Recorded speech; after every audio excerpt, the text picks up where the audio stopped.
So I just want to give a really quick update. I'm here in the shed. I just got back from lab where today the boards that I developed in the video series that I showed you arrived. So I got the board all populated. I wanted to show you really quickly. So this is the overall device. There's a little battery dangling off the back. It's not really secured right now. But you can see what it looks like after it arrives from fab. A lot of people said it's a lot smaller than it looks. And again, that's the thing you got to keep in mind when you're working in these development environments is you can be really zoomed in to where you lose track of scale. I also wanted to show you when I was talking about not having big things too close to the components because they're plastic, and if you have to get a hot air gun in there, it can melt the plastic. It can be difficult to melt the plastic, and it can do stuff like that.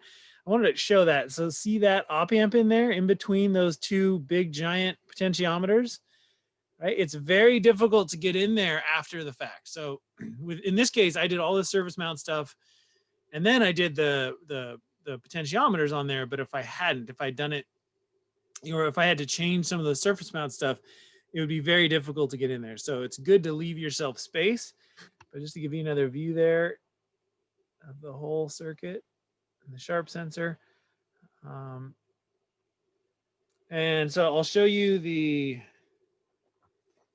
charging functionality here. So in this case, I put an orange light on mine. And so when I plug it in, it illuminates that orange charging light.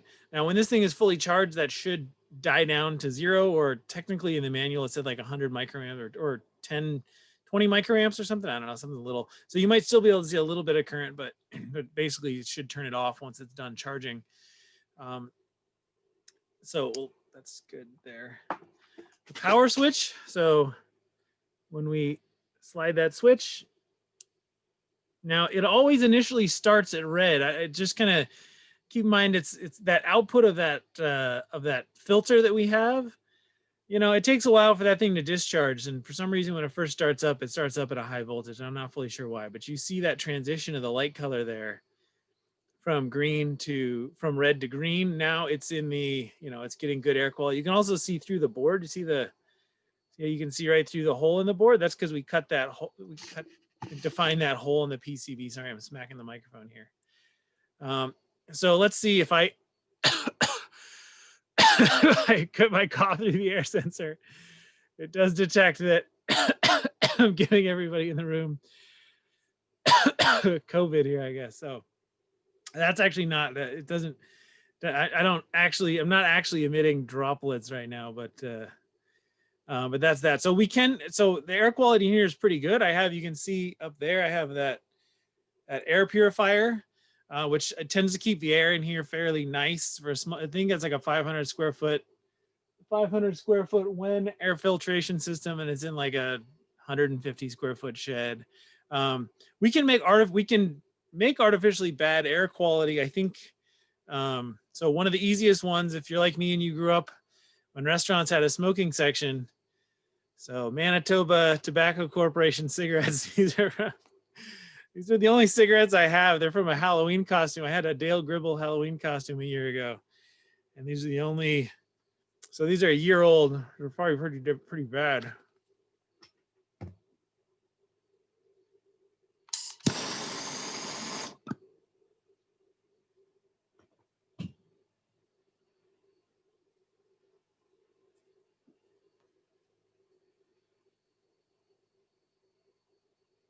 Look at that.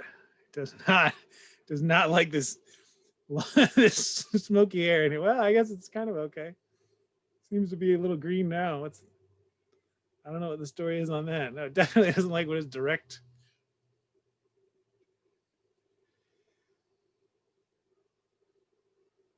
Yeah, definitely doesn't like that. It's not even that smoky in here.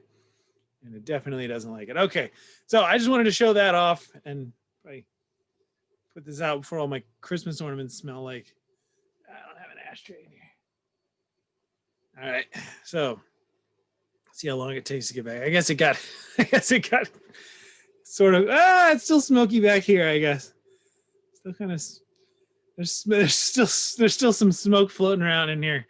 But that is, I just wanted to show you the functioning air quality sensor and give you just a little perspective on how this thing looks. So just to give you a little bit of extra ways to sort of visualize this and understand what it's going to look like after it comes back from fab. So, all right, thank you everybody.